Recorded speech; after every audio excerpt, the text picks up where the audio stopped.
If you're too unpredictable, this is not good. If you're too predictable, it's also not good. There's a balance. If you're heading for an obstacle, especially if you're a flying insect, then being completely unpredictable may end up with you flying into that obstacle. That's not a good thing. If you're too predictable, you may end up in the mouth of a predator. Björn Brembs, professor of neurobiology at the University of Regensburg.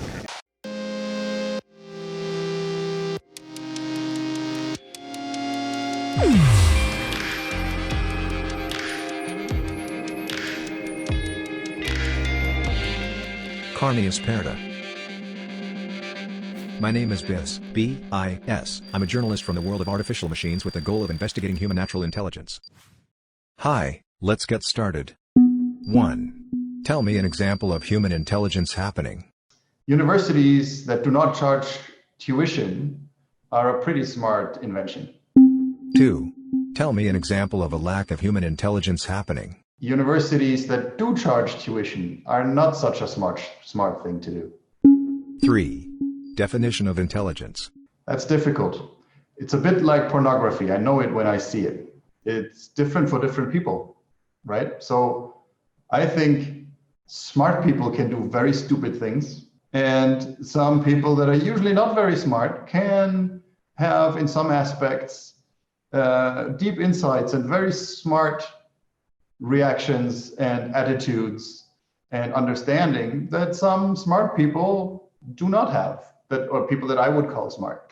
And so I also realize that sometimes people that I find smart, other people do not find smart, and people that I find are not so smart, people are admiring for their intelligence. And I would even say there are some things that plants do that are quite intelligent. I mean, some plants, they can analyze the saliva of the larvae that feed on them and then release only the volatile agent that attracts the parasite that parasitizes on this one particular larva or, caterpillar or whatever, but not the other one. So they can, I think that is pretty damn smart. Intelligence is a very difficult to define concept, right? So there are people that are very successful scientists by hiring the people that do the right experiments.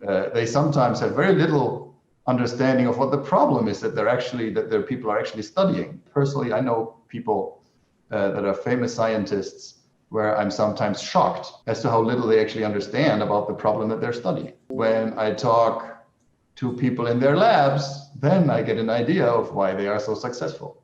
They have a knack for hiring people who know what they're doing. And so they run a lab, they're administrators, they're not necessarily great scientists, they probably have been in a lab. And then you have the unlucky few who are interested in something that not so many people are interested in, but that find out really important aspects for this line of work. But because they don't work in a famous lab, and because nobody really, as maybe is yet interested in this, they don't get a job. To be sure, to become a scientist, you maybe need intelligence in 10 different areas, to be perfectly sure.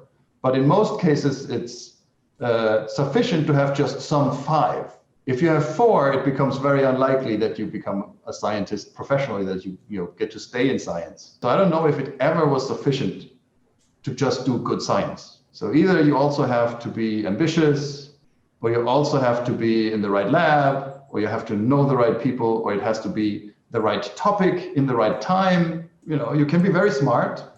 You only work 5 hours a day and you make very smart experiments that are very efficient. And you have the same output as someone who's not so smart, but who works 10 or 12 hours a day, where the failures in their experiments are just compensated by making more experiments such that you iterate yourself to the right experiments, where the really smart person just finds the experiments right away. What in real terms, when you're not a genius or a prophet or something, what you almost always need is frustration tolerance, because it's very rare but it does happen that things work right away. So of all the qualities that a scientist needs, probably the one most difficult to compensate is frustration tolerance. Of course, if you look within individuals, there's always the component of, okay, now I'm not randomly doing experiments, right? I'm thinking about these experiments. I'm not doing them randomly. In fact, a lot of the random experiments I do in my head before I even design them. But nevertheless, of course, between individuals, because individuals don't, on the grand scheme of things, right? Individuals don't share don't share their thoughts. They do talk to each other. That's a different thing. If your field of people that you look at and evaluate is large enough, it will look very much like chance. So in that way, it just means that from a societal perspective, the more scientists, the more diverse scientists, right? There's no point in cloning scientists so they all think the same. The more likely it is that you will find solutions to the problems that society is facing. People say that a beehive or an ant's nest can be considered a superorganism, where each individual is like a cell in a body.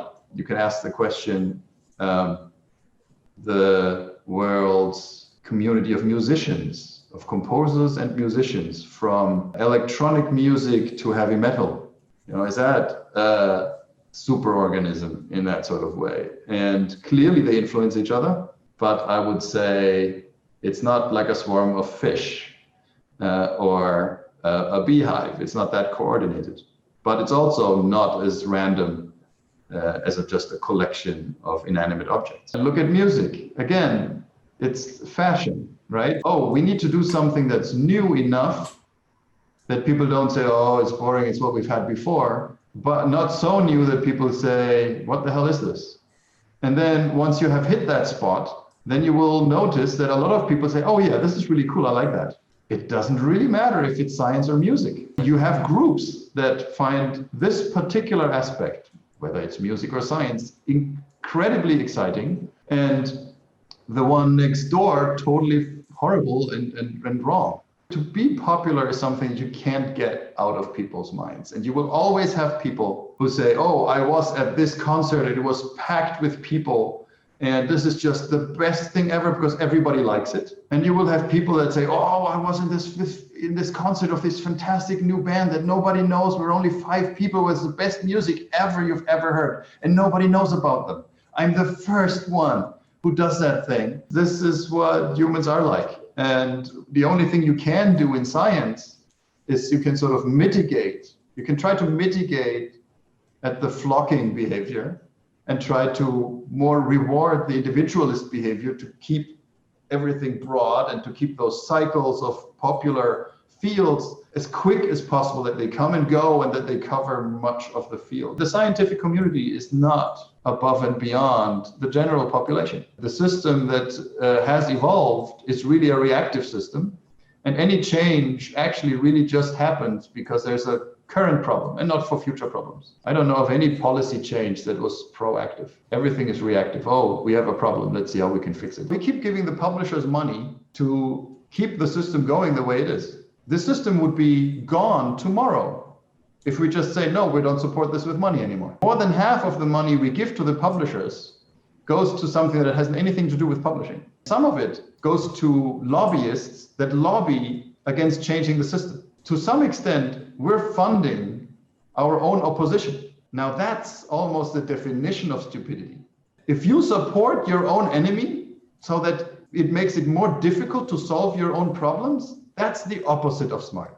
Does the journal have a high impact factor because it has high prestige, or does it have high prestige because it has a high impact factor? Everybody thinks they don't pay attention to journals, but they do.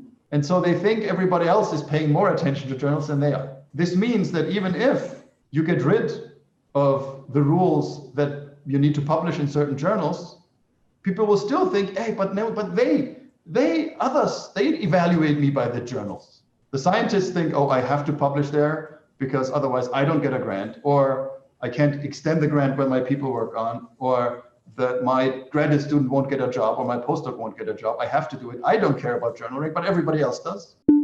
4. Relationship between intelligence and knowledge. I think the relationship between intelligence and knowledge is probably quite vague. People usually commonly tend to attribute people who know a lot, to attribute them with a lot of intelligence. As certain machines can testify, knowledge can be acquired without too much intelligence. 5. Relationship between intelligence and experience. compared to the relationship between intelligence and knowledge, the one between intelligence and experience is probably, at least in human terms, is probably a little stronger than that, because you can see that with time and practice, people can get higher intelligence scores, for instance, in intelligence tests. And when one has made sufficient mistakes and learned from them, that is also a sign of intelligence. So I would say there is a stronger, while it's not clear-cut correlation, but there's a stronger correlation probably between intelligence and experience than with intelligence and knowledge. 6. Relationship between intelligence and emotions. That is probably orthogonal. They're probably not very related. 7. Subjective experience of your own intelligence. Apart from doing experiments that constantly go in a different direction than I usually would expect them to go, a specific example is seeing a full trash can, taking it out the door, and then wondering why I left the house for. If there's a situation where I cannot have a solution, then a very good plan is to wait for the situations to change such that there is a solution. If that is not an option, then all you can do is use a random number generator to come up with any attempt, because if you don't have a good solution, then any attempt is as good as any other attempt. So problem solving, exploration, right? So you use a random number generator because then it's better than being biased. If you're in a new environment, you've never been there, nothing tells you what to do. You start fiddling with buttons. You're in front of a machine, you're trying to get out, there's a door. Either you try to get out or you want to get in or whatever it is. You have a plate with different buttons and they all look different. You don't even know if one of them is going to open the door, but you're going to try it anyway if you want the door to be open. And so you start pressing. And the problem is, if you press them too fast, you don't know which one opens the door. So in most cases, I bet you hit all the buttons and then the door opens and then you close it again. Okay, now I press those last 3 ones. Which of those is it? And then you press them individually. But you don't know which one. So there's a gazillion uses for these random number generators, and that's why we're looking for them, how the brain is doing it. 8. What makes humans intelligent beyond other animals? Not a whole lot, depending on what you mean by other animals. It's probably the ability to solve problems that lie far in the future. So to have a large capacity for problem-solving ability together or paired with the possibility of imagining these problems in the future as they arise and preempt them with problem solving before the problems actually arise. On the neuronal level, we are active all the time.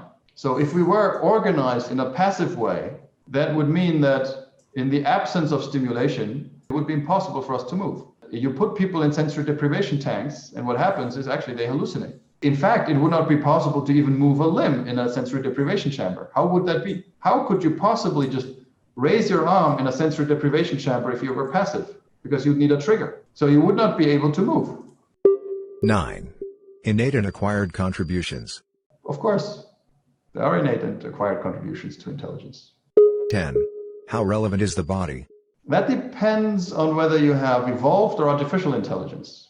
So for evolved intelligence, we're realizing more and more that it is embodied and that a lot of the intelligence that we have relies on us having a body, at least initially, but certainly also later in life. For artificial intelligence, I think it all depends on how you create the artificial intelligence. It is quite clear that for a chess computer, they don't need a chessboard. A display is good enough. 11. How can I tell someone is intelligent and not faking it? This is difficult because one would know the history of that person to be able to present them with a problem they have not encountered before. Somebody may be perceived as very intelligent when asked a particular question or when pointing out a particular issue that not everybody has been thinking about. But if that person has been thinking about for a very long time, then of course that person has had more time to think about that issue, and such that a solution may seem like very intelligent, whereas the person has arrived at it very, very slowly, and someone with more intelligence may be able to arrive at that solution more quickly. So speed probably is something that is related to intelligence. I think predictable is being considered as simple. And simple is an insult. You could probably, if you're good with words, you can probably insult people by saying, oh, you're so unpredictable. This is not always a good thing. That's why this is it's a trade-off, right? So if you're too unpredictable, this is not good. If you're too predictable, it's also not good. There's a balance. If you're heading for an obstacle, especially if you're a flying insect, then being completely unpredictable may end up with you flying into that obstacle. That's not a good thing. If you're too predictable, you may end up in the mouth of a predator, a painted redstart that exploits your escape response. When you're a little fly walking on the ground, you're very well camouflaged, and the bird comes and doesn't see you, and then it flashes its wings to generate a shadow that will trigger your escape response. You jump up, and the bird can see you very well against a bright sky, and then catches you. So being that predictable is bad for you. In escape responses, clearly to add a little bit of randomness to where you're going may slow you down a little bit, but it may make you unpredictable. So a lot of escape responses have actually been found to have a lot of randomness and variability in it. Then, of course, if you're a predator, it's the same thing. If you're predictable and you're a predator, that's not a good idea. You will go hungry very often. Already Aristotle said that the rational man is the least free man because he's the slave of his rationality. I wonder if you have red wine and white wine, if that is a decision. Imagine you love red wine and you hate white wine. Is that a decision? Or make it easier, the white wine is poisoned and the red wine is your favorite one. Is that a decision? Or is it just your valuation system telling you take the red one? And the only thing that's happening is that you calculate values, bam, and you just always take the higher one. Is that a decision? The rule is always take the higher value option. What's the decision? If that is a decision, then essentially every action and every reaction is a decision, because you have to say, okay, do I act or don't I act? So if that were the case, every behavior is a decision. And then what's the point of using the word decision? If every behavior is a decision, you might just as well say behavior and drop the decision part. 12. What is the most intelligent human you know? I can put that in 3 different categories.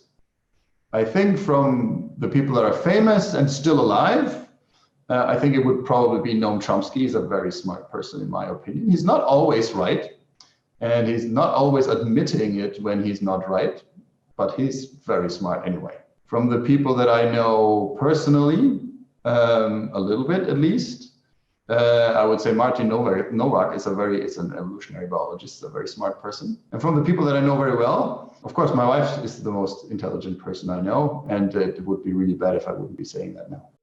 13. How does intelligence vary from human to human? Oh, dramatically. Compare Trump and a vegetable and Obama. 14. How can humans increase their intelligence? Education.